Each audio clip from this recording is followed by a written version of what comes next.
The bank statement fell from my trembling hands like a death certificate. $0. 0 cents. 18 years of sacrifices, overtime shifts, skipped dinners out, and penny pinching, all gone. Our daughter's college fund, the one thing I thought was untouchable, had been completely emptied. Hey everyone, before we dive into this story that changed my life forever, let me know in the comments where you're watching from. I love connecting with people from all over the world who've been through similar betrayals. And if you're new here, please hit that subscribe button because I share real stories like this one regularly. You'll also want to check the description box below for more stories of people who found strength in their darkest moments. My name is Rebecca, and until 3 months ago, I thought I had the perfect marriage. I'm 36, a registered nurse at St. Mary's Hospital in Denver, Colorado, and I've spent the last 18 years building what I believed was a solid life with my husband Marcus. We have twin daughters, Emma and Sophie, who just turned 18 and were supposed to start college at University of Colorado in the fall. I discovered the empty account on a Tuesday morning in March.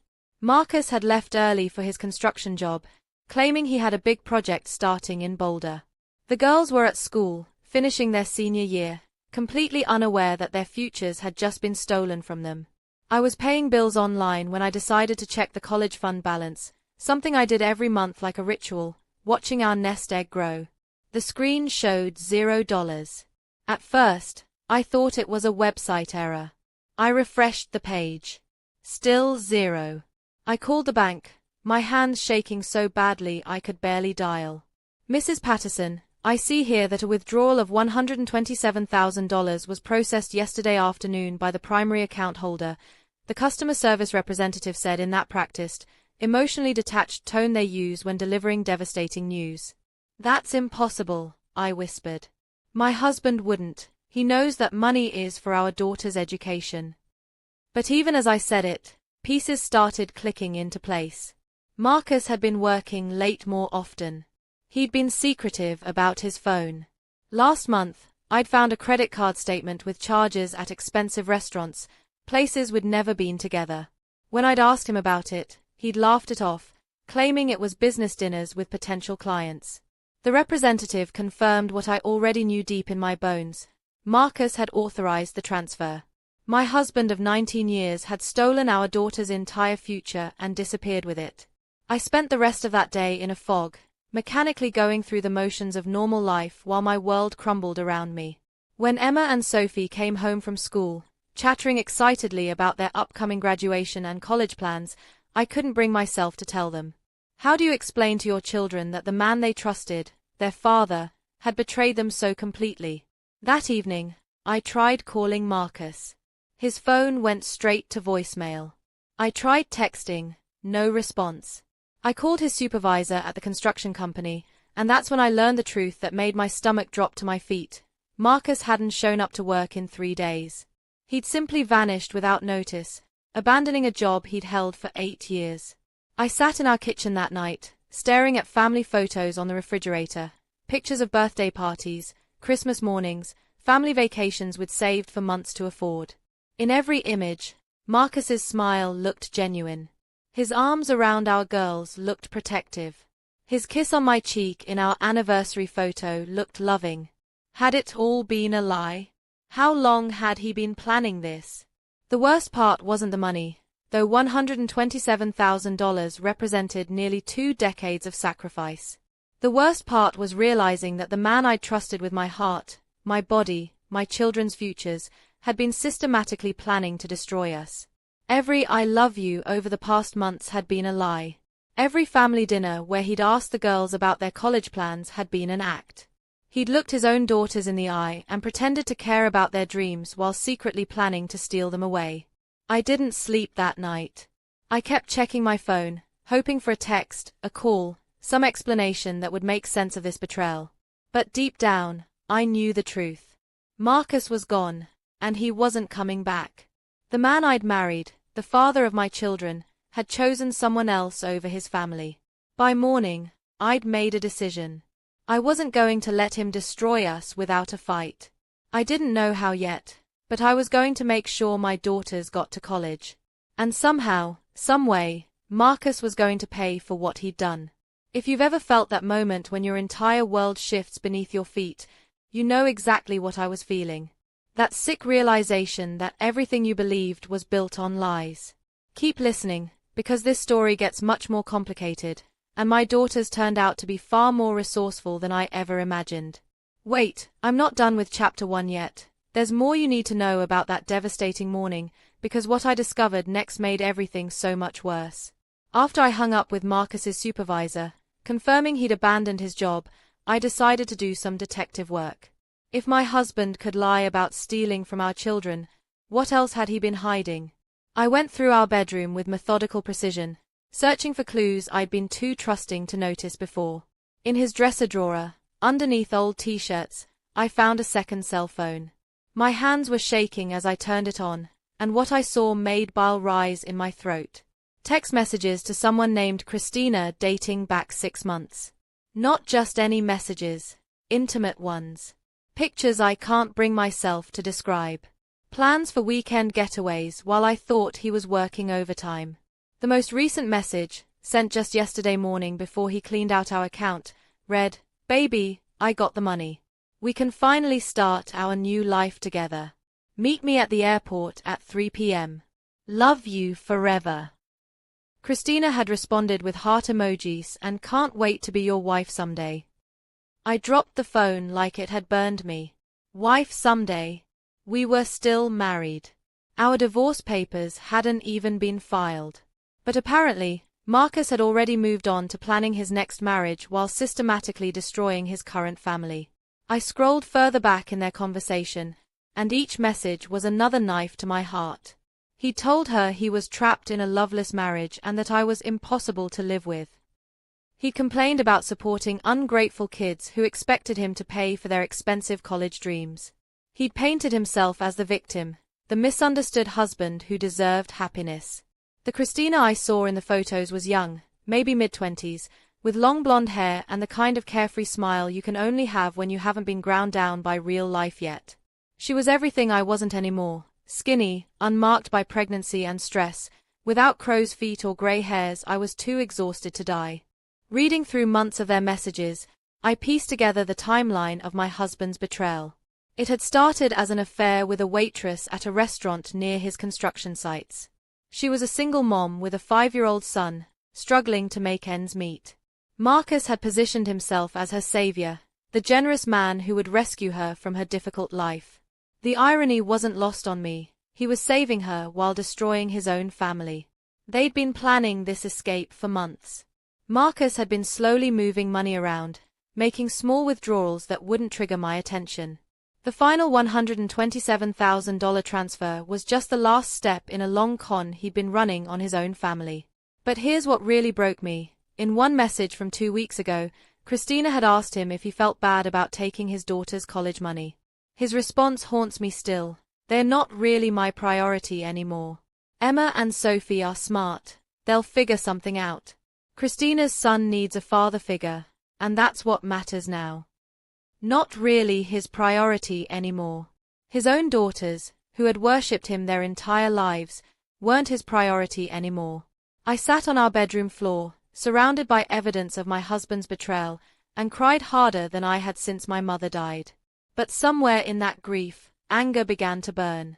Marcus thought he could just walk away from 18 years of marriage and abandon his responsibilities to our children without consequences. He thought he could start fresh with his young girlfriend while leaving me to pick up the pieces and somehow explain to Emma and Sophie why their college dreams were gone. He was wrong. As I gathered up his secret phone and the evidence of his affair, I started to form a plan. Marcus had always underestimated me, treating me like I was just a simple nurse who couldn't understand complex financial matters. He'd made all our major decisions, handled our investments, controlled our bank accounts because he claimed to be better with money. I'd let him, trusting that he had our family's best interests at heart. But Marcus had forgotten something important about me. Before I became a wife and mother, I was Rebecca Chen, daughter of immigrants who had fought for everything they had. My parents hadn't taught me to roll over when life got hard. They taught me to fight smarter, not harder. And fighting smarter was exactly what I planned to do. I couldn't eat breakfast the next morning.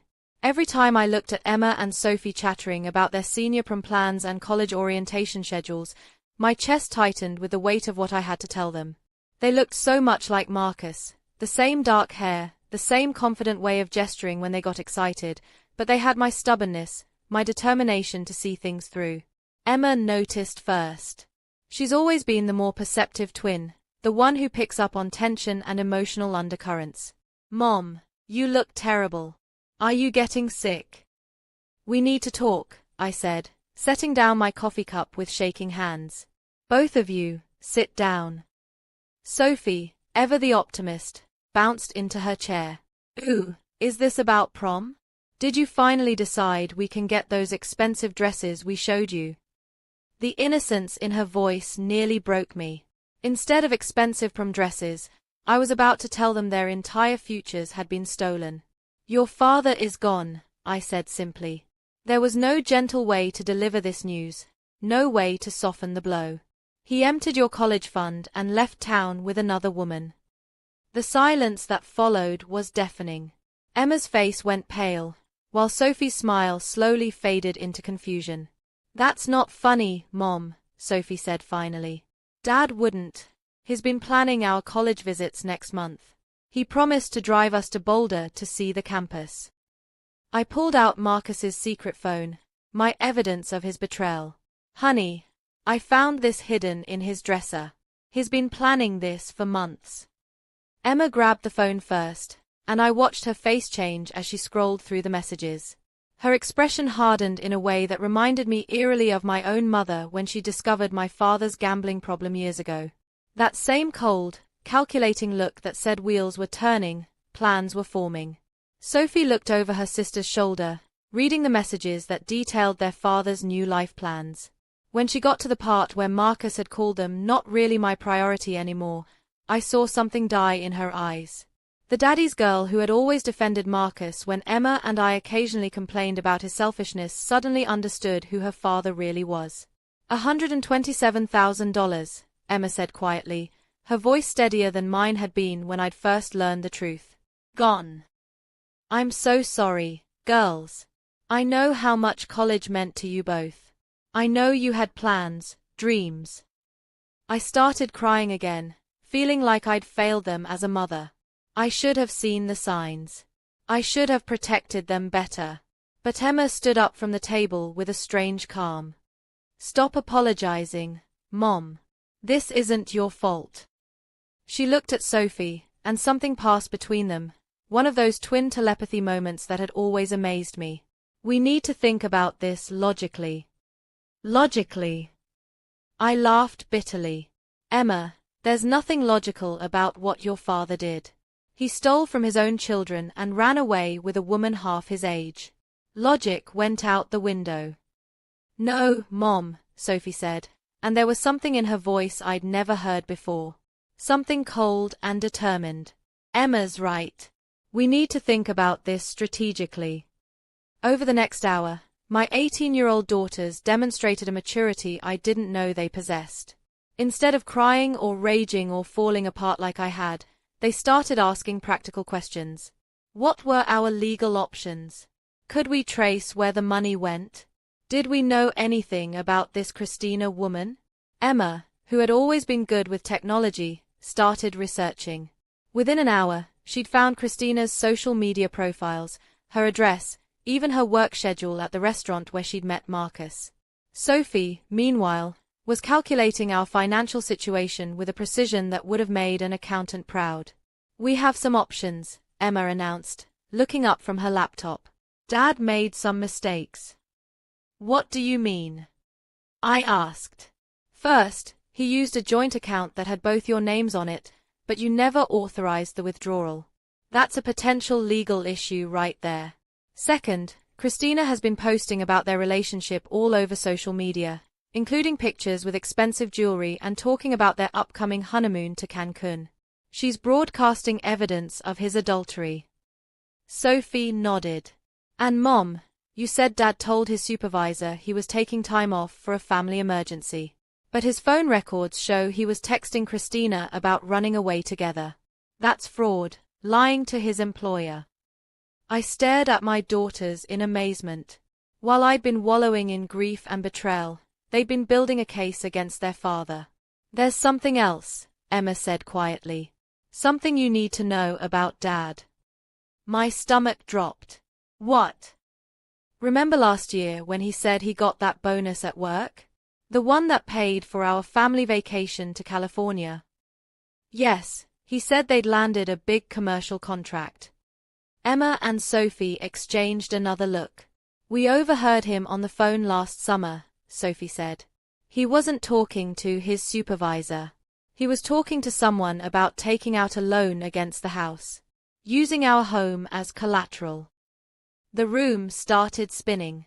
"What are you saying?" "We think Dad has been borrowing against our house for months, maybe longer," Emma said. "The college fund money wasn't the only money he stole, Mom. We think he's been stealing from us for a long time." I sat down hard, feeling like I might pass out. Not only had Marcus emptied the college fund, but he might have put our home at risk too. The house where I'd raised my daughters, where we'd built every family memory, could be in jeopardy. "How long have you known?" I whispered. "We weren't sure," Sophie said. "We thought maybe we'd misunderstood. Dad always made us feel like we were too young to understand adult problems. But after seeing these messages to Christina, everything makes sense now." Emma leaned forward. "Mom, we've been talking, and we have an idea. But you're not going to like it." "At this point, I'm open to anything." "We don't think you should divorce Dad right away," Sophie said. I stared at them like they'd lost their minds. "What? Why not?" "Because," Emma said with that calculating look again, "if you divorce him now, while he's missing with another woman, he'll just declare bankruptcy from wherever he is and you'll never recover any of the money. But if he's still legally married to you, you have rights to his assets," Sophie finished, "including whatever money he has left, wherever he's hiding." I was beginning to understand that my daughters had inherited more than just Marcus's looks. They'd inherited something from my side of the family too, the ability to think 10 steps ahead when backed into a corner. "What are you suggesting?" I asked, though I was starting to get an idea. Emma smiled, and for the first time since this nightmare began, it reached her eyes. "We're suggesting we let Dad think he got away with it. Let him get comfortable in his new life. And then we take back everything he stole from us, plus interest. And Mom," Sophie added, "we're going to college. All of us.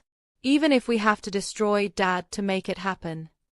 Looking at my daughters in that moment, I realized Marcus had made a critical error. He'd assumed they were just typical teenagers who would be helpless without him. He'd forgotten that they were also my daughters, raised by a woman who had fought for everything she'd ever achieved. If you've ever underestimated your own children, you'll understand what I was feeling. Sometimes the people who love you most are also the ones who will fight the hardest to protect you.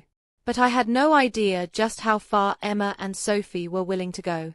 The transformation in my daughters over the following weeks was remarkable and, honestly, a little frightening. While I struggled to get through my nursing shifts without breaking down in hospital bathroom stalls, Emma and Sophie had turned our dining room into what looked like a detective's command center. They'd printed out Marcus's phone records, which I'd obtained through our family plan. They'd created a timeline of his affair with Christina, mapping out when he'd started moving money and making secret plans. They'd even found the real estate records for our house, confirming their suspicions that Marcus had taken out a second mortgage without my knowledge. "Mom, you need to see this," Emma called out one evening when I came home from a particularly brutal 12-hour shift. She was sitting at her laptop, surrounded by papers and empty coffee cups. "What now?" I asked wearily. Each new discovery seemed to make our situation worse. "Christina isn't just some innocent waitress Dad swept off her feet," Sophie said, looking up from a notebook where she'd been making calculations. "She's done this before." Emma turned her laptop screen toward me. "I found her previous social media accounts. She's had 3 different names over the past 5 years. She targets older men going through midlife crises, gets them to leave their families, takes whatever money she can get, and then disappears." My blood went cold. What are you saying? I'm saying Dad isn't Christina's first victim, Emma continued. And based on her pattern, he won't be her last. Look at this. She showed me a news article from Phoenix, Arizona, dated 2 years ago. A man named Robert Chen, no relation, despite sharing my maiden name, had committed suicide after losing his family savings to a woman matching Christina's description. She'd gone by Crystal then, but the photos were unmistakably the same person. There's more, Sophie said quietly. A man in Seattle lost his house and his kids' custody when he ran off with her. She cleaned out his accounts and left him stranded in Las Vegas with no money to even get home. I sank into a chair, overwhelmed. So your father isn't just a cheating husband. He's the victim of a con artist. A victim who chose to victimize his own family, Emma said sharply. Don't feel sorry for him, Mom. He still made the choice to steal from us. She was right, of course. Even if Christina was manipulating Marcus, he had still chosen to betray his daughters and abandon his responsibilities. But this new information changed our strategy significantly. If she's a professional con artist, I said slowly, thinking it through, then she's probably planning to disappear with the money once she gets what she wants from your father. Exactly, Sophie said. Which means Dad is going to end up broke and alone somewhere, while Christina moves on to her next victim. So we wait, Emma concluded. We let Christina destroy Dad the same way she's destroyed other men. And when he comes crawling back, desperate and broke, we'll be ready. Over the next 3 weeks, we tracked Marcus and Christina through social media posts and credit card transactions I could still access through our joint accounts. They'd flown to Miami first, staying at expensive hotels and eating at restaurants that cost more per meal than our family typically spent on groceries in a week. Christina posted photos of herself in designer clothes and jewelry, always tagging Marcus in posts about finally finding true love and living my best life. Marcus, for his part, seemed to be trying to keep up with her lifestyle.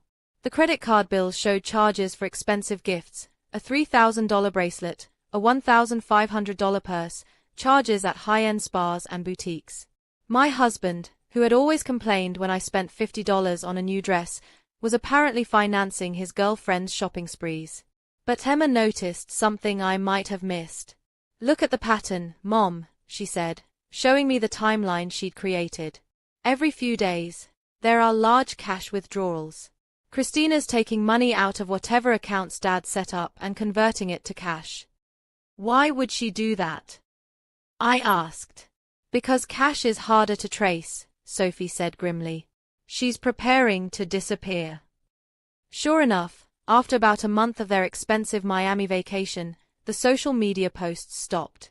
Marcus's credit card showed charges for 2 plane tickets to Las Vegas, and then, nothing. No more restaurant meals, no more hotel stays, no more shopping sprees. My phone rang at 2 a.m. on a Tuesday night in late April. I recognized the number immediately. It was Marcus's original cell phone, the one I'd been calling unsuccessfully for weeks. Rebecca. His voice was shaky, desperate. Rebecca, please don't hang up. I put the call on speaker so Emma and Sophie could hear. We'd planned for this moment, knowing it would eventually come. Where are you, Marcus? I asked, keeping my voice carefully neutral. Vegas. I'm in Las Vegas, and Rebecca, I made a terrible mistake. Just one mistake. I asked. She's gone, he said, and I could hear him crying. Christina's gone. She took everything. All the money, the jewelry I bought her, even the car we rented. She left me in a hotel room with nothing but a note saying she never loved me.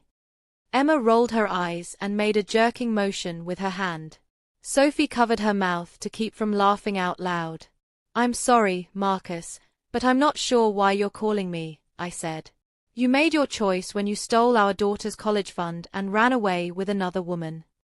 I know I screwed up. But Rebecca, you have to understand, she manipulated me. She made me think our marriage was over anyway, that you didn't love me anymore. She said Emma and Sophie would be fine, that they didn't really need the college money. Stop, I said firmly. Just stop. Don't you dare try to blame your choices on anyone else. You looked your daughters in the eye and lied to them for months while planning to steal their futures. You don't get to play the victim now. Please, he begged. I need help. I don't have money for a hotel room. I can't afford a plane ticket home. I'm stranded here with nothing. Emma was making slashing motions across her throat, but I had a different idea. Marcus, I said slowly, you want to come home? Yes. God, yes. I know I have to make this right somehow. I know I have to earn your forgiveness. Then here's what's going to happen. You're going to get yourself back to Denver however you can manage it. You're going to move into a studio apartment somewhere, and you're going to get a job, any job. And you're going to start paying back every penny you stole from Emma and Sophie's college fund. Of course, yes, absolutely. I'll do anything. And Marcus, you're going to sign divorce papers without contesting anything. You're going to give me full custody of the girls, even though they're 18. And you're going to liquidate every asset you have to pay back what you stole. Yes, I'll do whatever it takes. After I hung up, Sophie looked at me with newfound respect. Mom, that was brilliant. You didn't forgive him, but you gave him just enough hope to make him cooperative. He'll try to negotiate once he gets back, Emma warned. Dad's always been good at making promises he doesn't keep. I smiled, feeling more confident than I had in weeks. Let him try. We'll be ready. But none of us could have predicted what would happen next, or how Marcus's return would set in motion a chain of events that would change our family forever. Sometimes when you're planning revenge, you have to be careful that you don't become the very thing you're fighting against. The girls had learned to be calculating and strategic, but I was starting to worry that this experience was hardening them in ways that might not be healthy. Still, I couldn't deny that their intelligence and determination were probably going to save our family. Make sure to stick around, because Marcus's return to Denver was just the beginning of our story. What my daughters did next shocked even me, and proved that sometimes the student becomes the teacher. Marcus showed up at our front door 3 days later looking like a broken man. His hair was unkempt, his clothes wrinkled and stained, and he'd lost at least 15 pounds. For a moment, seeing him standing there with a cheap duffel bag and desperation in his eyes, I almost felt sorry for him. Almost. Rebecca, he said softly, thank you for letting me come home. You're not coming home, I corrected. You're coming here to discuss how you're going to fix what you broke. The girls and I have some conditions.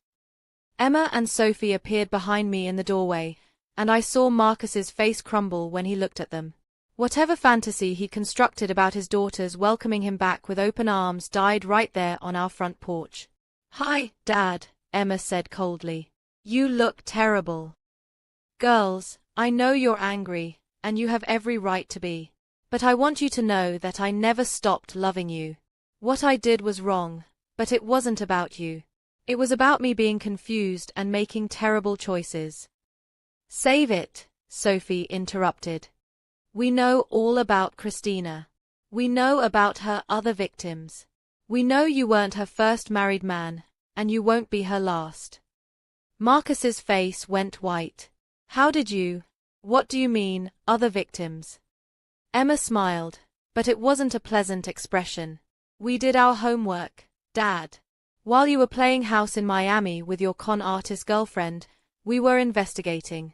Did you really think we'd just sit here crying and waiting for you to maybe feel guilty enough to come back? I invited him inside, but not out of kindness. We had business to discuss, and I wanted this conversation to happen on our terms, in our space, where he would be reminded of everything he'd thrown away. Our dining room still looked like a detective's office, with printed emails, financial records, and timelines covering every surface. Marcus stared at the evidence of his betrayal laid out like an exhibition. Sit down, I said, gesturing to the chair at the head of the table, his old spot during family dinners. We need to talk. For the next 2 hours, Emma and Sophie methodically presented everything they discovered about Marcus's affair, his financial manipulation, and Christina's criminal history. They'd prepared like lawyers building a case, complete with printed evidence and documented timelines. Marcus tried to interrupt several times, attempting to justify his actions or minimize what he'd done, but my daughters shut him down every time. They were relentless, professional, and utterly devastating. "The second mortgage on our house," Sophie said, sliding a document across the table. "You forged Mom's signature on the application." "The fake emergency at work," Emma added, placing phone records next to the mortgage papers. "You lied to your supervisor while texting Christina about your escape plan." "The college fund withdrawal," I finished, "which you authorized without consulting the co-owner of the account, me."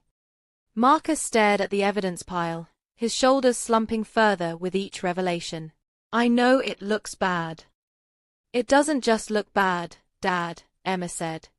"It is bad. You committed fraud, forgery, and theft. You could go to prison."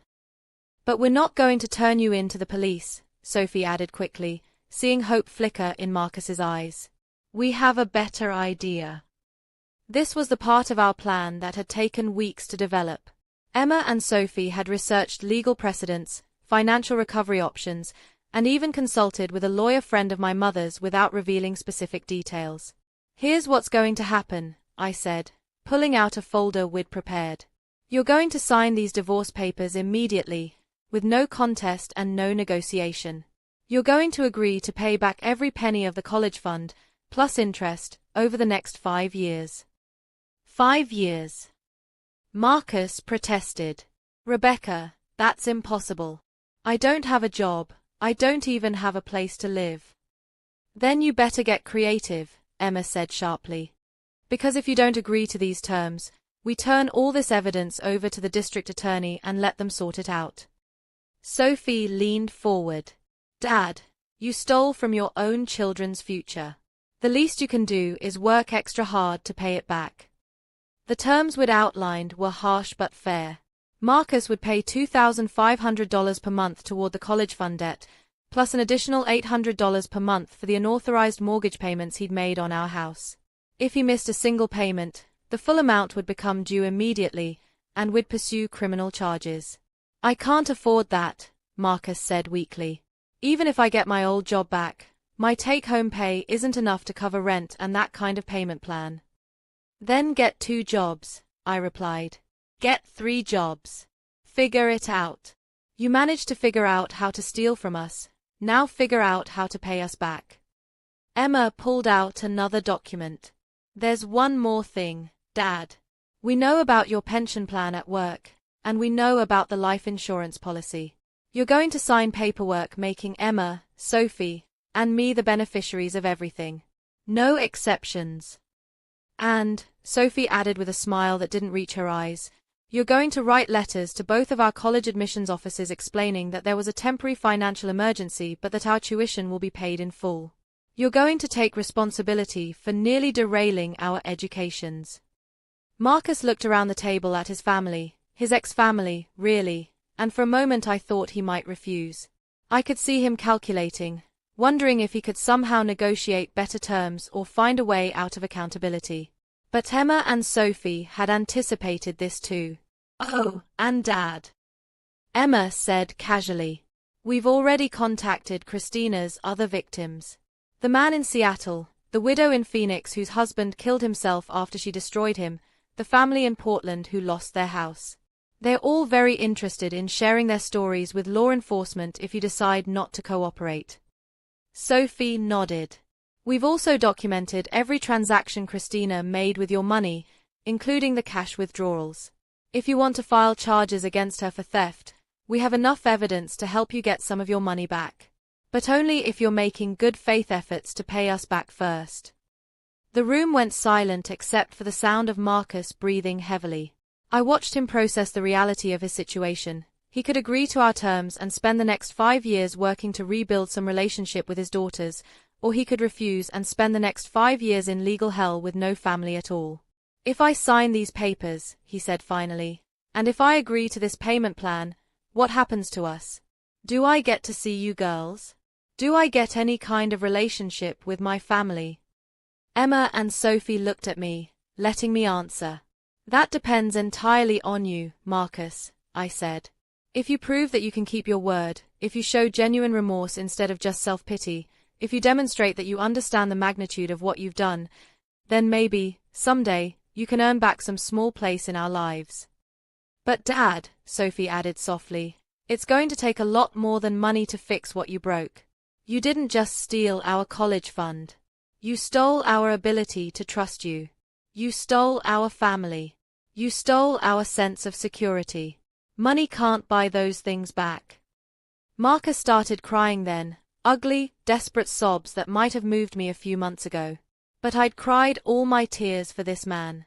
I'd grieved the loss of our marriage and the father I thought he was. Now I just felt tired and determined to protect my daughter's futures. He signed every paper we put in front of him. But as I watched him scrawl his signature on the divorce decree and debt agreement, I had no idea that Emma and Sophie had been planning something far more elaborate than simple financial recovery. My daughters had been busy with projects I knew nothing about, and Marcus's signed confession was just the first step in a much larger plan. If you think you know where this story is going, trust me, you don't. Sometimes when children watch their parent get destroyed by betrayal, they decide to make sure it never happens again. And sometimes their methods are more sophisticated than anything an adult would dream up. 2 weeks after Marcus signed our agreement, I came home from work to find Emma and Sophie huddled over Emma's laptop, whispering intensely. They'd been having a lot of these secret conversations lately, and when they saw me, they immediately closed the laptop and tried to look casual. "Hey Mom," Sophie said, too brightly. "How was your shift?" "Exhausting," I replied, dropping my purse on the counter. Mrs. Rodriguez in room 302 is driving the entire nursing staff crazy, and we had 3 emergency admissions right at shift change. I was too tired to question their suspicious behavior. Since Marcus had moved into a depressing studio apartment across town and started working double shifts at his construction job plus weekend shifts at a landscaping company, our lives had settled into a new routine. The first payment of $3,300 had arrived on time, transferred directly to our account with a note that simply said payment 1 of 60 MP. But something was different about the girls. They were more secretive than usual, spending hours on their computers and making phone calls they'd quickly end when I entered the room. When I asked about it, they claimed they were working on college application essays and scholarship applications. "Mom," Emma said carefully, "we need to tell you something." My heart sank. After everything we'd been through, I wasn't sure I could handle another crisis. "What now?" "It's not bad," Sophie added quickly. "Actually, it's good news. But you might not like how we got it." They led me to the dining room, where their investigation materials had been replaced with neat stacks of official-looking documents, printed emails, and what appeared to be financial statements. "Remember how we found out about Christina's other victims?" Emma began. "Well, we didn't just contact them to gather information about her pattern." Sophie nodded. "We contacted them to coordinate." "Coordinate what?" I asked, though I was beginning to get a sinking feeling. "A class action lawsuit against Christina Walsh. That's her real name, by the way. Christina Martinez was fake, and so were the other names she used." Emma opened her laptop and showed me a professional-looking website. "We've been working with a lawyer in Phoenix, the son of the man who committed suicide after Christina destroyed him. He's been trying to build a case against her for 2 years." I stared at the screen. The website was titled Walsh Victim Recovery Network and contained photos, testimonies, and legal documents from at least a dozen different families across multiple states. "Girls, what exactly have you been doing?" Sophie took a deep breath. "We've been tracking Christina's movements since she left Dad in Vegas. We found out she moved to Dallas and was already working on her next victim, a recently divorced oil executive named Richard Morrison. We contacted Mr. Morrison and warned him," Emma continued. "We showed him all the evidence we'd collected about Christina's pattern, and he broke things off with her immediately." "But here's the important part, Mom," Sophie said, her eyes bright with excitement. "Mr. Morrison is very grateful, and very wealthy, and very angry about almost being conned." Emma pulled out a check and placed it on the table in front of me. I had to read it 3 times before the numbers made sense. It was made out to Emma and Sophie Patterson College Fund in the amount of $150,000. What is this? I whispered. Mr. Morrison's donation to our education, Emma said simply. He said that any daughters smart enough to expose a professional con artist and save him from financial ruin deserve to have their college dreams protected. I looked back and forth between my daughters, trying to process what they'd accomplished. You saved a stranger from being conned, and he gave you more than your father stole. Not just him, Sophie said, barely containing her glee. We've recovered money for 3 other families, and each one insisted on paying us a finder's fee. Plus, the lawyer thinks we can recover most of Dad's stolen money from Christina's hidden accounts. Emma pulled out another document. Mom, we've made enough money to pay for both of our college educations, plus graduate school if we want it. And we've helped put a criminal behind bars. Behind bars? I echoed. Christina was arrested in Dallas yesterday, Sophie said with satisfaction. The FBI got involved because she's been crossing state lines to commit fraud. She's looking at 5 to 10 years in federal prison. I sank into a chair, overwhelmed. How long have you been planning this? Since the night Dad called from Vegas, Emma admitted. We realized that Dad was just one victim in a bigger pattern, and that Christina would keep destroying families unless someone stopped her. Sophie leaned forward earnestly. Mom, we knew you were focused on getting our college money back from Dad, and that was important. But we also knew that wasn't enough. Christina still had most of the money she stole from him, plus money she'd stolen from other families. We decided to go after the real criminal. Over the next hour, my daughters explained how they'd spent weeks building relationships with Christina's previous victims, how they'd coordinated with law enforcement across multiple jurisdictions, and how they'd used social media and public records to track her movements and gather evidence. They'd been methodical, professional, and absolutely ruthless in their pursuit of justice. While I'd been content to focus on our own family's recovery, Emma and Sophie had been conducting a multi-state investigation that had ultimately brought down a serial con artist. The best part, Emma said with a smile, is that Dad doesn't know any of this yet. What do you mean? I asked. He still thinks Christina just ran off and that was the end of it, Sophie explained. He doesn't know she was arrested, and he doesn't know we recovered the money she stole from him. Emma's smile turned mischievous. We thought it might be fun to let him keep believing he lost everything to her while he's working those double shifts to pay us back. Girls, I said slowly, what you've accomplished is amazing. You've helped multiple families get justice, you've put a criminal in prison, and you've secured your own futures. But I'm worried about you both. Worried how? Sophie asked. This whole experience has changed you. You've become calculating, strategic. I'm proud of your intelligence and determination, but I don't want you to become cynical or hard. Emma and Sophie exchanged one of their twin looks. Mom, Emma said gently, we're not hard. We're just not naive anymore. Dad taught us that people can lie to your face while stealing from you behind your back, Sophie added. But we also learned that we don't have to be victims. We can fight back, and we can win. That evening, after the girls had gone to their rooms, I sat in the kitchen staring at the check Richard Morrison had written.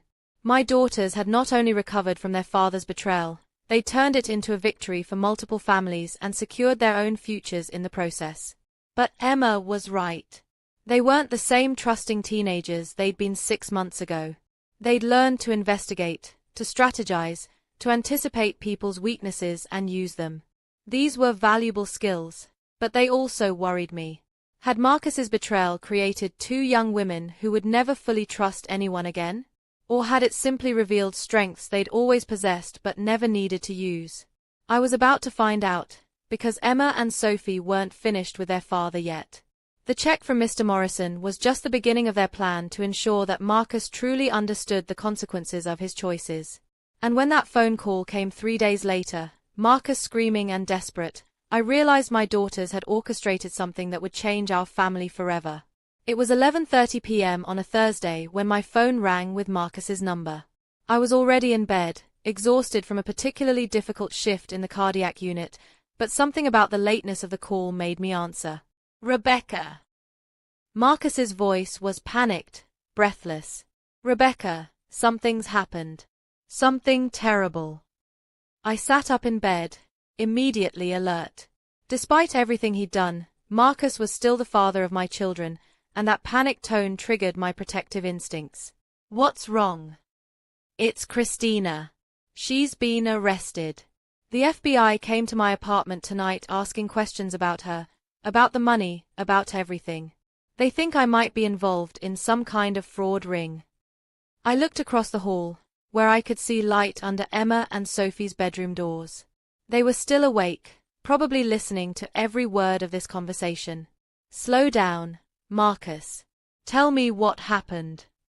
The agent said Christina has been running cons across multiple states for years. They said she's stolen money from dozens of families, and they think some of the men she targeted might have been accomplices. Now I was fully awake. Emma and Sophie had mentioned that Christina had been arrested, but they hadn't said anything about Marcus potentially being implicated as a co-conspirator. Did you know? Marcus demanded. Did you know she was a professional con artist when you told me to sign those divorce papers? I chose my words carefully. The girls did some research after you left. They found evidence that Christina had done this before. Some research. Marcus's voice cracked. Rebecca, they have everything. The FBI agents showed me files with Christina's entire criminal history, her real name, addresses of her previous victims. They know about bank accounts I didn't even know existed.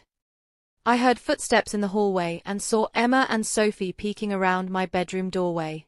I motioned for them to come in and put the call on speaker. The agent said someone had been feeding them information for weeks, Marcus continued. Someone who knew details about Christina's operation that only an insider would know. They think it might have been me, trying to cut a deal. Emma covered her mouth to suppress a giggle. Sophie just looked satisfied. Marcus, I said, trying to keep my voice steady, I don't understand what you're asking me. I'm asking if you set me up, he shouted. I'm asking if you and the girls somehow orchestrated this whole thing to make me look like a criminal. Emma stepped forward and gestured for me to hand her the phone. I shook my head, but she mouthed "Trust me" with such confidence that I found myself handing it over. Hi, Dad, Emma said calmly. You sound upset. Emma. Thank God. Honey, you have to help me. The FBI thinks I was working with Christina to steal money from families. They think I was part of some organized fraud ring. You have to tell them that's not true. But Dad, Emma said with perfect innocence, how do we know that's not true? The silence on the other end of the phone was deafening. What do you mean? Marcus stammered. Sophie leaned closer to the phone. We mean that you did steal money from our family, and you did run away with a woman you knew was trouble. How are we supposed to know what else you might have been involved in? I'm your father. Marcus protested. You know I would never. Would never what? Emma interrupted. Would never lie to us. Would never steal from us. Would never abandon us. Because Dad, you did all of those things. I watched my daughters tag team their father with a precision that was both impressive and disturbing. They weren't being cruel, exactly, but they weren't offering him the immediate support he was desperately seeking either. Listen, Marcus said, his voice becoming pleading. I know I made mistakes. Terrible mistakes. But I was never part of any organized crime. I was just a stupid man who got manipulated by a professional criminal. That's probably true, Sophie agreed. But the problem is, you've proven that you're willing to lie and steal when it benefits you. So how is anyone supposed to believe you now? Marcus was quiet for a long moment. When he spoke again, his voice was smaller, defeated. What do I do? The FBI agent said they might want to interview you girls, to ask about our family finances and whether I'd ever mention Christina's other relationships. Emma and Sophie exchanged a look. Well, we'll tell them the truth, Emma said simply. We'll tell them that you emptied our college fund, ran away with Christina, and came back broke when she abandoned you. We'll tell them that as far as we know, you were just another victim of her con. But Dad, Sophie added, we'll also tell them that your behavior showed a pattern of dishonesty and willingness to commit fraud, like forging Mom's signature on the mortgage documents. Marcus made a choking sound. How did you? I never told you about. We know about everything, Dad, Emma said matter-of-factly. We've known for months. We've been investigating your finances, your relationship with Christina, all of it. Why? Marcus whispered. Why would you investigate your own father? Sophie's voice was gentle but firm. Because you taught us that we couldn't trust you. So we decided to find out the truth for ourselves. After a few more minutes of Marcus begging for reassurance and the girls offering conditional support, we hung up. I looked at Emma and Sophie, trying to process what I'd just witnessed. Did you know the FBI was going to contact him? I asked. We knew it was a possibility, Emma said. When we provided evidence to help build the case against Christina, we made sure to include documentation showing that Dad was probably just another victim. Sophie nodded. We don't want him to go to prison, Mom. We just want him to understand that actions have consequences and that he can't manipulate people anymore. Is he in real trouble? I asked. Probably not, Emma said. The FBI is thorough, but they're also smart. They can tell the difference between a co-conspirator and a victim. Dad's financial records show that he lost money to Christina, not that he helped her steal from others. But, Sophie added with a slight smile, it's going to be a very uncomfortable few weeks for him while they complete their investigation. I realized then that my daughters had orchestrated something far more sophisticated than simple revenge. They'd created a situation where Marcus would face the full consequences of his choices, not just the financial ones, but the emotional and psychological ones too. By helping to expose Christina's criminal network, they'd ensured that Marcus would have to confront the reality that he'd been manipulated and used. He would have to admit to federal agents that he'd been stupid enough to fall for a con artist's lies. He would have to acknowledge publicly that he'd betrayed his own family for a woman who never cared about him. It was a level of psychological warfare that impressed and worried me in equal measure. Girls, I said carefully, I want you to promise me something. What? They asked in unison. Promise me that you'll never use these skills against innocent people. What you've done to get justice for our family and other victims is admirable. But this level of strategic thinking, it could be dangerous if you ever directed it at someone who didn't deserve it. Emma and Sophie looked at each other, and for a moment they seemed much younger than their 18 years. We promise, Mom, Sophie said softly. We're not interested in hurting innocent people. We just don't want to be victims ever again, Emma added. And we want to make sure that people who hurt families like ours face real consequences. As I tucked them in that night, a ritual they were probably too old for but still seemed to need, I reflected on how much our family had changed. 6 months ago, we'd been a typical middle-class family with typical problems. Now we were 3 women who had learned to fight back against betrayal with intelligence, strategy, and unshakable determination. But Marcus's panicked phone call was just the beginning. What Emma and Sophie had set in motion would soon spiral into something none of us had anticipated, forcing us to confront questions about justice, revenge, and whether it's possible to fight monsters without becoming monstrous yourself. The FBI interview happened on a grey Tuesday morning in early May.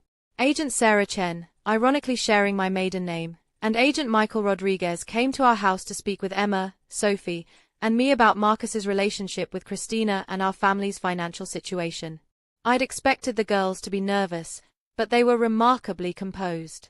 They answered every question directly and thoroughly, providing documents they'd organized in advance and explaining their investigation into Christina's criminal history with the precision of professional researchers. Your daughters have been extremely helpful to our investigation, Agent Chen told me after they'd finished interviewing the girls. Their research and coordination with other victims provided crucial evidence that helped us build our case against Ms. Walsh. Are they in any trouble for conducting their own investigation? I asked.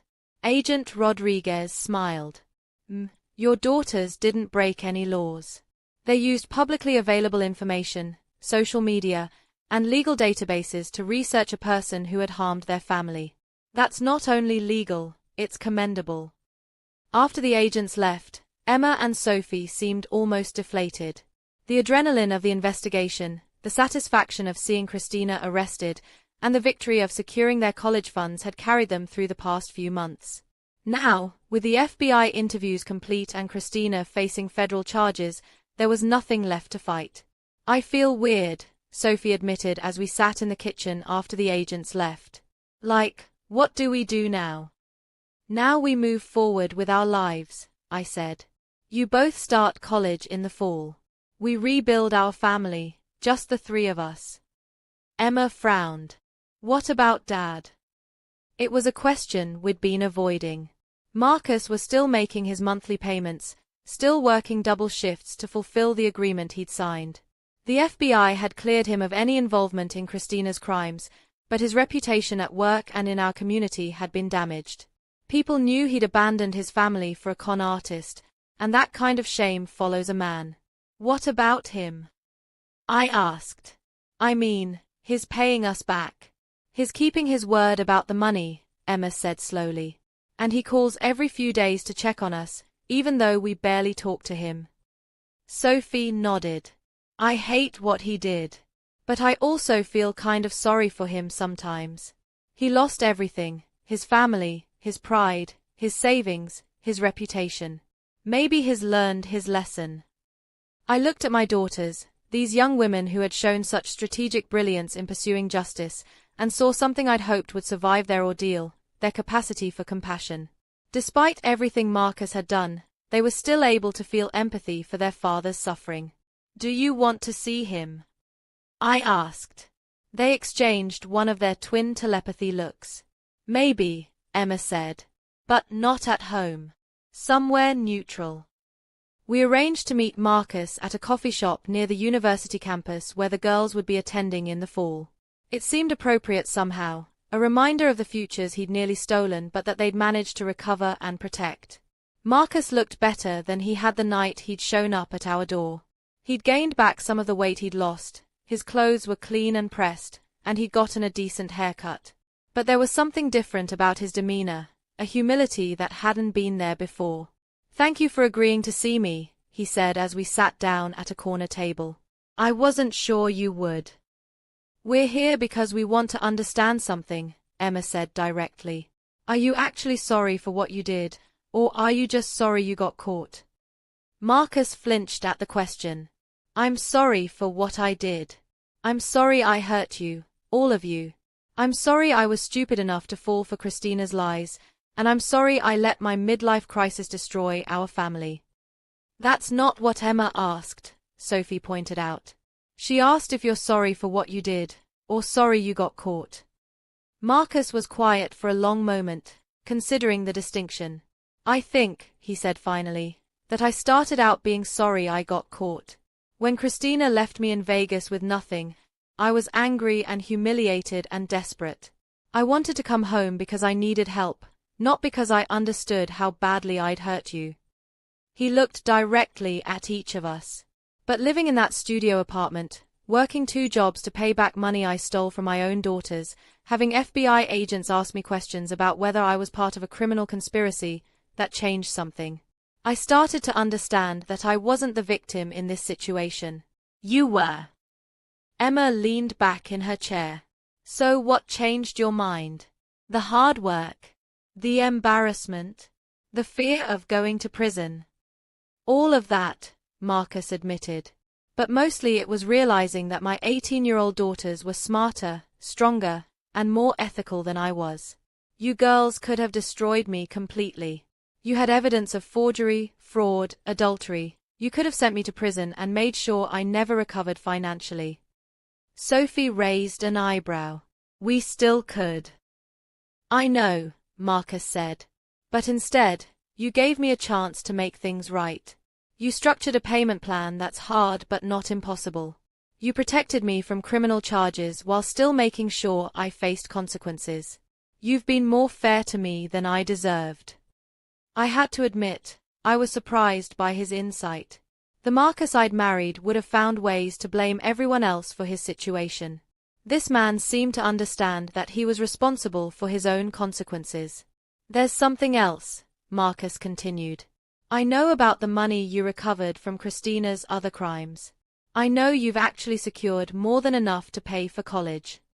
Emma and Sophie exchanged a look. They hadn't told him about their success in bringing down Christina's network or the rewards they'd received from grateful victims. How do you know about that? Emma asked. Agent Chen mentioned it when she interviewed me. She said you'd helped recover money for multiple families and that you'd been compensated for your assistance. Marcus smiled sadly. She was very impressed with both of you. She said you'd shown more investigative skill than some trained professionals. Sophie crossed her arms. So if you know we don't actually need your payments anymore, why are you still making them? Because, Marcus said, they're not really about the money anymore. They're about proving that I can keep my word. They're about showing you that I'm capable of putting your needs ahead of my own, even when it's difficult. For the first time since this nightmare began, I saw something in Marcus that reminded me of the man I'd married. Not the selfish, manipulative person he'd become, but the younger man who had worked extra shifts when Emma and Sophie were babies, who had coached their soccer teams, who had once been proud to be their father. We've been talking, Emma said carefully, and we think maybe we could try having dinner together sometimes. Not often, and not at home, but maybe once a month, we could meet somewhere and talk. Like a trial relationship, Sophie added, to see if you can prove that you've actually changed, or if you're just good at saying the right things when you need something. Marcus's eyes filled with tears. I would like that very much. And I want you to know, both of you, that I'm proud of what you accomplished. I'm proud that you didn't let my failures stop you from achieving your dreams. I'm proud that you fought back instead of giving up. We're not your daughters because we're proud of you, Dad, Emma said quietly.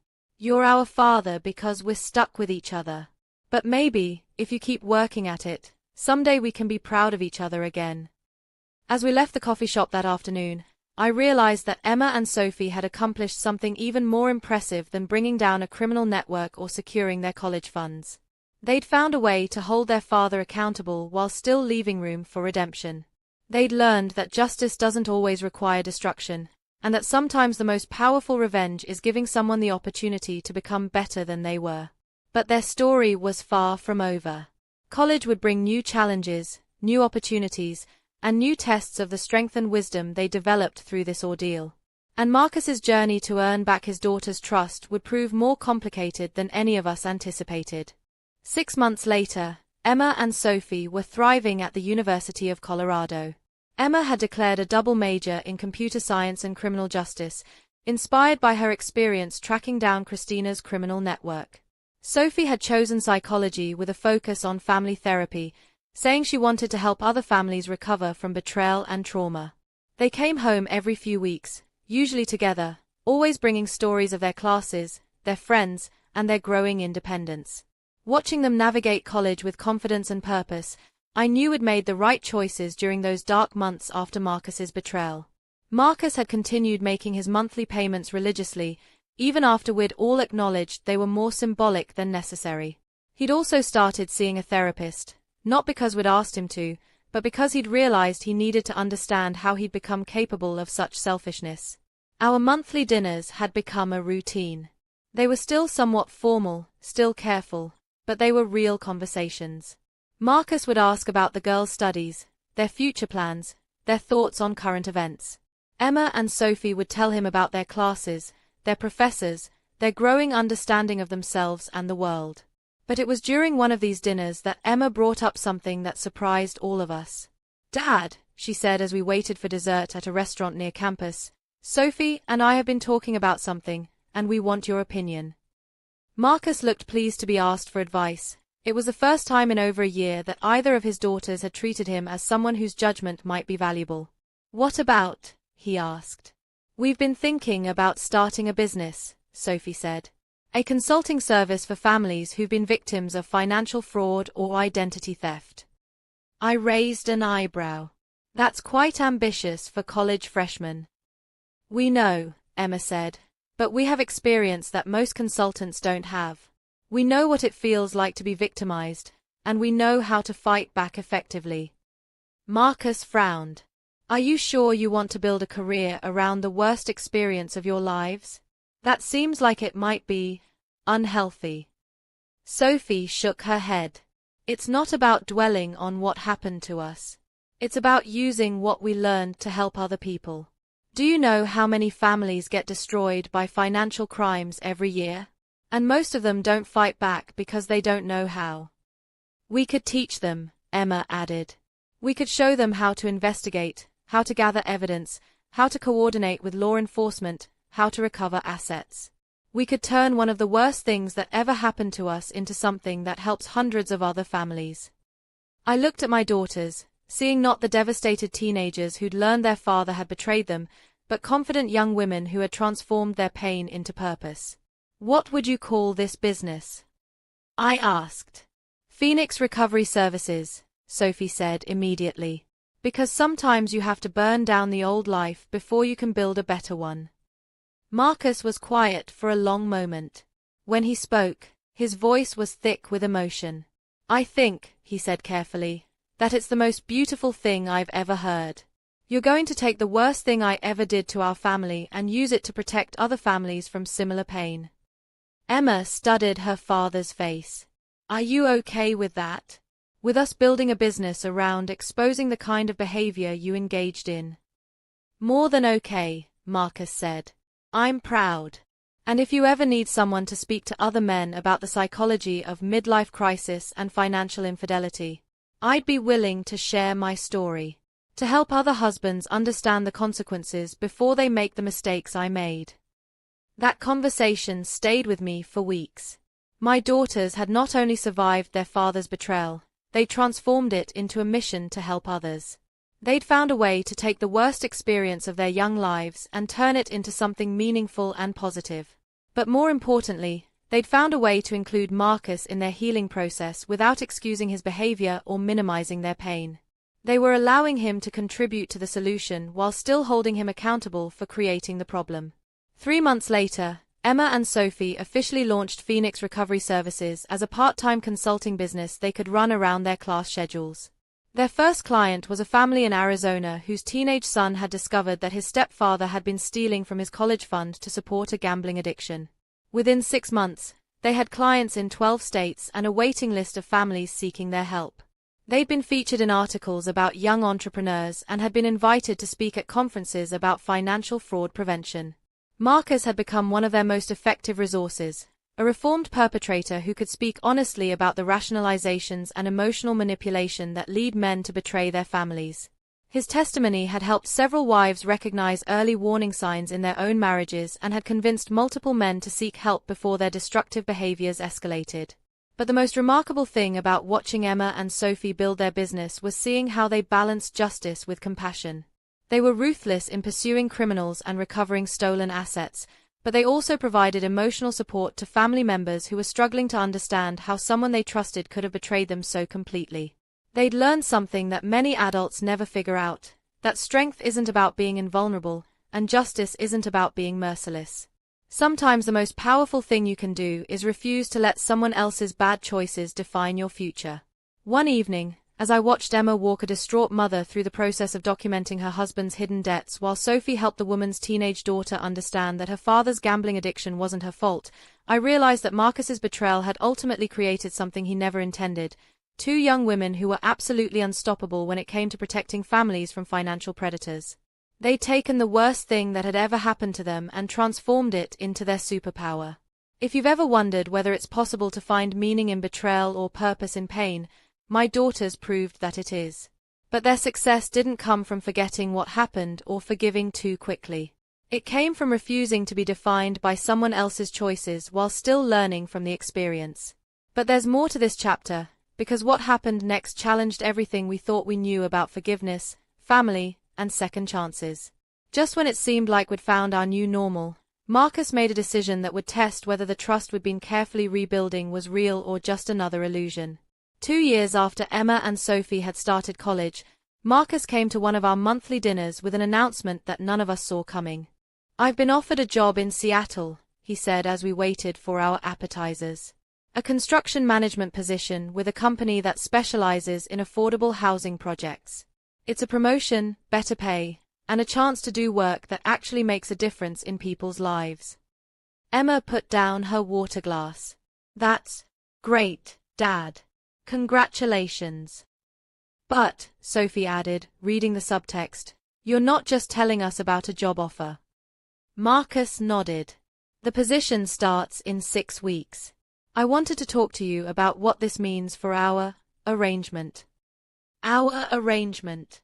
The careful structure we'd built over the past 2 years, the monthly dinners, the symbolic payments, the gradual rebuilding of trust, would all be disrupted if Marcus moved across the country. "What do you want it to mean?" I asked carefully.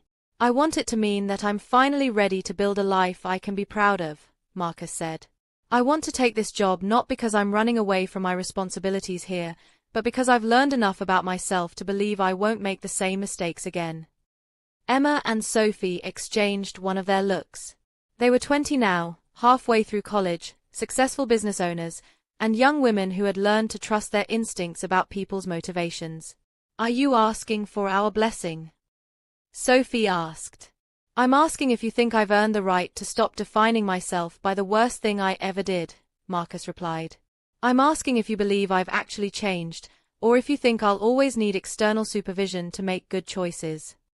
It was a profound question, and one that got to the heart of what rehabilitation and redemption actually mean. Marcus wasn't asking to be released from consequences. He was asking whether we believed he'd internalized the lessons those consequences were supposed to teach. Emma leaned forward. "Dad, if you take this job and move to Seattle, what happens to your relationship with us?" "I hope it becomes a normal father-daughter relationship," Marcus said. "I hope you'll visit me sometimes, and I'll visit you. I hope we'll call and text regularly. I hope that someday you'll think of me as your dad who made a terrible mistake but learned from it, instead of as the man who betrayed your family." Sophie was quiet for a long moment. "What if you meet someone new in Seattle? What if you fall in love again?" It was the question we'd all been thinking but hadn't asked. Marcus's betrayal had involved not just financial theft but romantic infidelity. Could we trust him not to repeat that pattern? "If I meet someone," Marcus said carefully, "I hope I'll have the wisdom to build a relationship based on honesty instead of fantasy. I hope I'll remember that real love means thinking about your partner's welfare, not just your own desires." "And if you have problems?" Emma asked. "If you get lonely or stressed or start feeling like life is unfair?" "Then I hope I'll remember that running away from problems only makes them worse," Marcus said. "And I hope I'll call you, or call my therapist, or call anyone who can help me work through difficulties instead of making destructive choices." After dinner, Emma and Sophie asked to speak privately without Marcus or me present. They walked around the campus for an hour, talking through their thoughts and feelings about their father's potential move. When they returned, Emma spoke for both of them. "Dad, we think you should take the job." Marcus looked surprised. "Really?" "Really," Sophie confirmed. "Not because we're eager to get rid of you, but because we think you're right. It's time for you to stop being defined by the worst thing you ever did." "But," Emma added firmly, "we have conditions." Of course they did. My daughters had learned never to make important decisions without structure and safeguards. "We want weekly video calls," Sophie said. "Not just quick check-ins, but real conversations about your life, your work, your relationships." "We want you to continue therapy," Emma added. "Maybe not as frequently, but regularly enough to maintain the self-awareness you've developed. And," Sophie concluded, "we want you to promise that if you ever start feeling like you're in over your head emotionally or financially, you'll reach out for help before you make destructive choices." Marcus agreed to all their conditions immediately, but then Emma surprised him with one more request. "We want you to write us letters," she said. "Not emails or texts, but actual handwritten letters. Once a month, we want you to sit down and think about what's happening in your life and how you're feeling about it, and share that with us in writing." Why letters? Marcus asked. Because, Sophie explained, writing by hand makes you slow down and think. It makes you more deliberate about what you're saying. And because we want something tangible from you, something that required effort and thought. Marcus smiled, the first genuinely happy expression I'd seen on his face in years. I'd like that very much. 6 weeks later, we drove Marcus to the airport. It was strange, saying goodbye to someone who had caused us so much pain but who had also worked so hard to earn redemption. Emma and Sophie hugged him tightly, and I found myself doing the same. Thank you, he whispered to me as we embraced. Thank you for giving me the chance to become someone worth forgiving. As we watched his plane taxi down the runway, Sophie took my hand. Do you think we did the right thing? She asked. I think, I said carefully, that you two have learned something most adults never figure out. You've learned the difference between holding people accountable and holding them hostage to their mistakes. Emma nodded. Dad needed to prove he could change. But we needed to prove we could let him. The first letter arrived exactly 1 month later. It was 3 pages long, handwritten on simple notebook paper, and it was one of the most honest pieces of writing I'd ever read. Marcus described his new job, his small apartment, his efforts to build healthy friendships with co-workers. He wrote about moments when he felt lonely or sorry for himself, and how he was learning to work through those feelings without making destructive choices. But most importantly, he wrote about how proud he was of Emma and Sophie, and how their strength and wisdom had taught him what it meant to take responsibility for his actions while still believing in the possibility of redemption. Over the following months, Phoenix Recovery Services continued to grow. Emma and Sophie had hired 2 part-time employees and were working with families across the country. They'd recovered over $2 million in stolen assets and had helped dozens of families rebuild their financial security after betrayal. Marcus had become one of their most requested speakers at conferences about financial infidelity.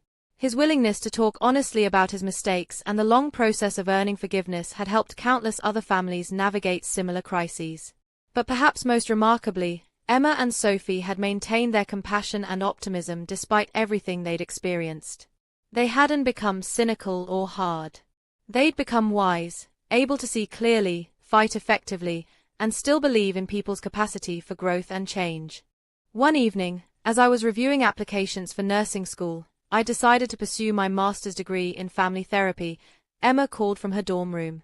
Mom, she said, Sophie and I have been talking, and we want to ask you something. What's that? Would you consider joining Phoenix Recovery Services as a partner?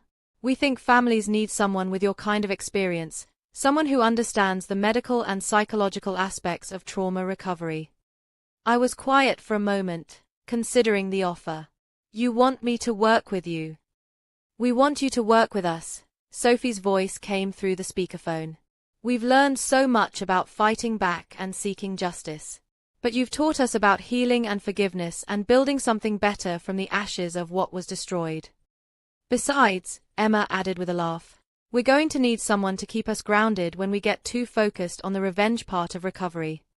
I looked around my empty house, the home where I'd raised my daughters, where I'd discovered my husband's betrayal, where we'd planned our fight back, and realized that Emma and Sophie were offering me the same thing they'd offered Marcus, a chance to transform the worst experience of my life into something meaningful and positive. Yes, I said without hesitation. Yes, I'd love to be your partner. As I hung up the phone that night, I reflected on how far our family had come. We'd started this journey as victims of betrayal, broken and scattered by one man's selfish choices.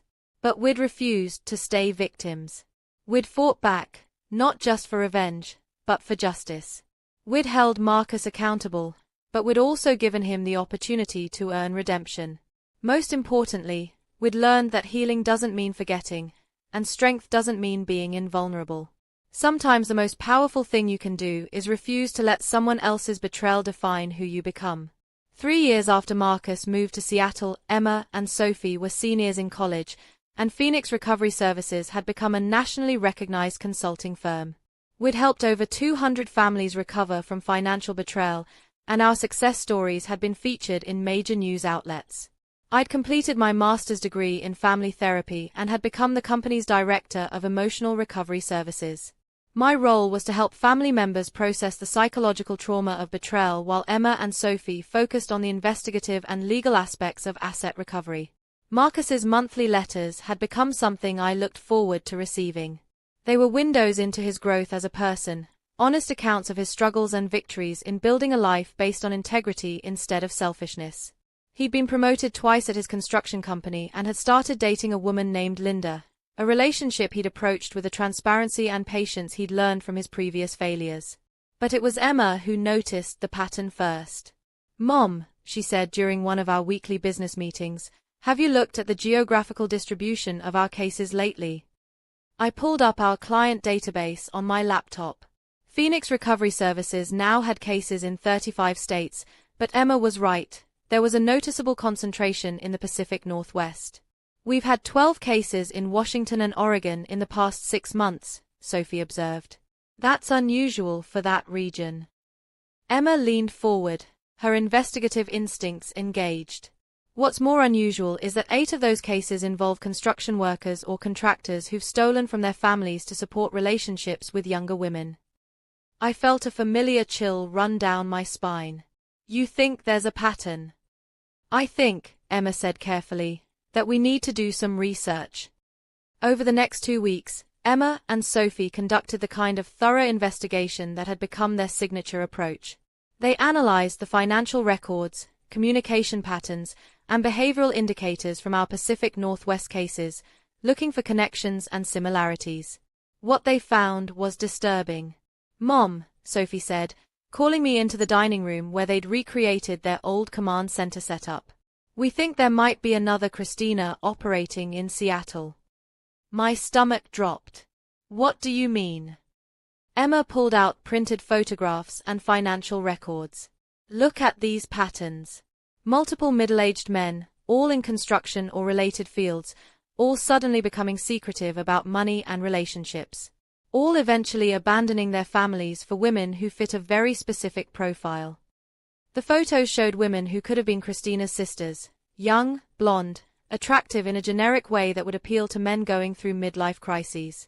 But more importantly, the financial patterns were almost identical to what we'd seen with Marcus and Christina. "We think someone is specifically targeting construction workers in the Seattle area," Sophie continued. "Someone who understands the industry, knows where these men socialize, and has developed a systematic approach to identifying and exploiting vulnerable marriages." I stared at the evidence they'd compiled, feeling sick to my stomach. "Have you talked to any of the victims?" "3 of them," Emma said. "And Mom, they all describe almost identical approaches. Their wives said the women seemed to know exactly what to say, exactly how to make their husbands feel misunderstood and unappreciated at home." Sophie pulled out another document. "We also cross-referenced with law enforcement databases. There have been at least 6 other cases in the Seattle area that fit this pattern, but the families didn't pursue legal action or hire recovery services." I sat down heavily in my chair. "So you're telling me there could be 20 or more families in the Seattle area who've been destroyed by what might be an organized operation?" "That's exactly what we're telling you," Emma said grimly. The implications were staggering.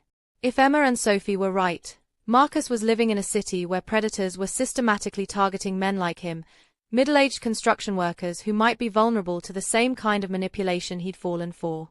"We have to warn him," I said immediately. "We already did," Sophie replied. "We called him last night and explained what we'd discovered. We sent him all the evidence we'd compiled and asked him to be extra cautious about any new relationships or financial opportunities." Emma nodded. "He was grateful for the warning, but Mom, he also told us something that confirms our suspicions." "What?" "Linda, the woman he's been dating, mentioned that several of her friends at work have complained about co-workers suddenly leaving their wives for younger women, all within the past year. She said it seemed like an epidemic of midlife crisis behavior. The pieces were falling into place in a way that made me deeply uncomfortable. Marcus had moved to Seattle to start fresh, to build a life he could be proud of. But he'd unknowingly relocated to a city where people were running the same kind of con that had nearly destroyed our family. What do we do? I asked. Emma and Sophie exchanged one of their looks. We're going to Seattle, Emma said simply. What? We're going to conduct a full investigation, Sophie explained. We're going to identify the people running this operation, gather evidence, and coordinate with local law enforcement to shut them down. I stared at my daughters, these young women who had transformed their own trauma into a mission to protect other families. This could be dangerous. If there really is an organized network targeting construction workers, they're not going to appreciate college students disrupting their operation. Emma smiled grimly. Mom, we've been preparing for exactly this kind of situation our entire adult lives. We know how to investigate safely, how to work with law enforcement, and how to protect ourselves. Besides, Sophie added, if we don't stop them, how many more families will be destroyed? How many more men like Dad will make terrible choices because someone is specifically manipulating them to do so? I realized that Emma and Sophie were right. This was exactly the kind of situation Phoenix Recovery Services existed to address, not just helping individual families recover from betrayal, but identifying and stopping systematic predators who targeted vulnerable marriages. All right, I said, making the decision. But we do this properly. We coordinate with Seattle police from the beginning, we maintain strict safety protocols, and we keep Marcus informed about what we're doing. Emma nodded. Already handled. We've been in touch with Detective Maria Santos at Seattle PD. She's been investigating similar cases and is eager to work with us. Sophie pulled out plane tickets. Our flight leaves tomorrow morning. We've already arranged to stay with Dad. He's got a guest room, and honestly, having us close by will help us monitor his safety while we're conducting the investigation. As I packed my bags that night, I reflected on how surreal my life had become. For years ago, I'd been a suburban nurse whose biggest worry was whether we could afford family vacation. Now I was a partner in a national recovery consulting firm, preparing to conduct an undercover investigation into an organized fraud network. But more than that, I was working alongside my daughters, these remarkable young women who had refused to be defined by their father's betrayal and had instead transformed it into a mission to protect other families. Marcus met us at the Seattle airport, and seeing him in his new environment was startling. He looked healthy, confident, and genuinely happy in a way I hadn't seen in years. Seattle had been good for him. But as we drove through the city toward his apartment, Emma and Sophie pointed out construction sites, union halls, and bars where they suspected the fraud network might be operating. Marcus's new life was thriving in the exact environment where other men like him were being systematically targeted and destroyed. I can't believe this is happening here, Marcus said as we settled into his apartment that evening. I can't believe people are running the same kind of con that destroyed our family. The difference, Emma said firmly, is that this time, we're here to stop them before they succeed. What we discovered over the next week would prove that some criminal networks are more sophisticated and dangerous than we'd ever imagined. But it would also prove that sometimes the best way to heal from trauma is to prevent others from experiencing the same pain. The investigation in Seattle took 3 weeks and led to the arrest of 7 people operating what police dubbed the Homewrecker Network, a sophisticated fraud ring that had been targeting construction workers and contractors across the Pacific Northwest for over 2 years. The operation was more organized than even Emma and Sophie had suspected. The ring included recruiters who identified vulnerable marriages, con artists who seduced the targeted men, money launderers who helped move stolen assets, and even a corrupt financial advisor who helped hide the stolen funds in offshore accounts. But the most shocking discovery was that the network had been using social media algorithms and public records to identify potential victims. They developed a profile of middle-aged construction workers whose marriages might be vulnerable to manipulation, then systematically targeted those men with fake social media profiles and carefully orchestrated accidental meetings. Marcus had unknowingly avoided becoming a victim for the second time only because his relationship with Linda was genuine and transparent. The network scouts had identified him as a potential target, a divorced construction manager with a history of infidelity, but their attempts to make contact had failed because Marcus was no longer the same man who had been vulnerable to Christina's manipulation 4 years earlier. You realize, Detective Santos told us as we watched the final arrests being made, That your family's experience with Christina Walsh provided the template we needed to recognize this network's pattern. Without your research and documentation, we might never have connected these cases. Emma and Sophie had spent the investigation working directly with Seattle PD, using the skills they developed through Phoenix Recovery Services to help build the criminal case. They'd gone undercover at construction worker hangouts, analyzed financial records, and even helped coordinate sting operations that led to arrests. But perhaps most remarkably, they'd also provided support to the families who had been victimized by the network. Over the course of the investigation, they'd worked with 12 different families, helping them recover assets, navigate legal proceedings, and begin the emotional healing process. On our last night in Seattle, Marcus took us out to dinner at a restaurant overlooking Elliott Bay. Linda joined us, a warm, intelligent woman in her early 40s who worked as a nurse practitioner and had clearly been good for Marcus's continued growth as a person. "I need to say something," Marcus announced as we waited for our entries. "Watching you girls work this past month, seeing how you've turned the worst experience of your lives into a way to protect other families. I've never been more proud to be your father." Emma reached across the table and took his hand. "Dad, you know what made me proudest during this investigation?" "What?"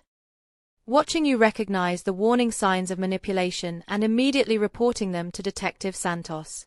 4 years ago, you fell for every trick in Christina's playbook.